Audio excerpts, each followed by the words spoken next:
The Raila Odinga-Led Azimio la Umoja One Kenya coalition has this afternoon distanced themselves from the letter posted by Kenya Kwanza Alliance Majority Leader in the National Assembly, Kimani Ichungw'a. The opposition says the cost of living, which was conspicuously missing in the said letter, remains a critical part of a bipartisan talks among other issues.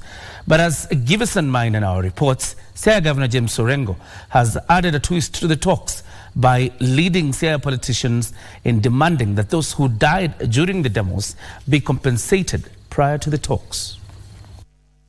Azimio la Umoja One Kenya coalition on Sunday disowned the letter released by National Assembly Majority Leader Kimani Ichungwah on Saturday evening.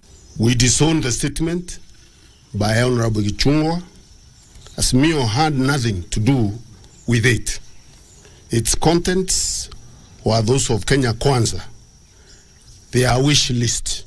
The purported joint statement failed to list the cost of living as among the issues to be discussed in the bipartisan talks, and hence raising uproar amongst Kenyans who question motive behind the talks. The opposition, through former Meru Governor Peter Munya, said the Azimio coalition has issues affecting Kenyans at heart and will prioritize the cost of living in the negotiations. It is our position that this issue does not require any discussion, but policy or action by the Kenya Kwanza government. Munya also confirmed the Mombasa meeting on Friday night between the president, Raila Odinga, and former Nigeria President Olusegun Obasanjo. That indeed there was a meeting chaired by His Excellency Honorable Obasanjo. That meeting did not conclude on any issues. It was a meeting to agree on when to hold talks. However, Azimio leaders from Siaya County, led by Governor James Orengo and Oriede MP Otende Amolo, demanded that the families of those who perished during the demos be compensated by the government as a condition to kickstart the talks. The Siaya leaders also want the Finance Act of 2023 repealed. And Kenya cannot go on any different path but other than the path of peace and dialogue. And Raila Amolo Odinga has always followed the path of peace and dialogue.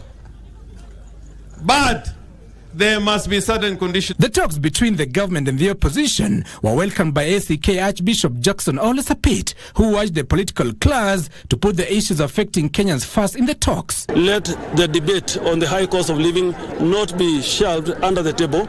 Let us all pick it, all of us together, the government, the opposition, civil society, and the church. And we all ask ourselves, what can be done to reduce the high cost of living that is affecting every Kenyan today? Sapit also urged the opposition to seize the moment in order to end the weekly anti-government demos that he said were destructive. Any mediation to me that will bring Kenya to a peaceful solution, I support. That's what we have been crying for as a church, and whoever can be used of God to bring about mediation in this country, we will support. Give us in Minor Weekend Edition.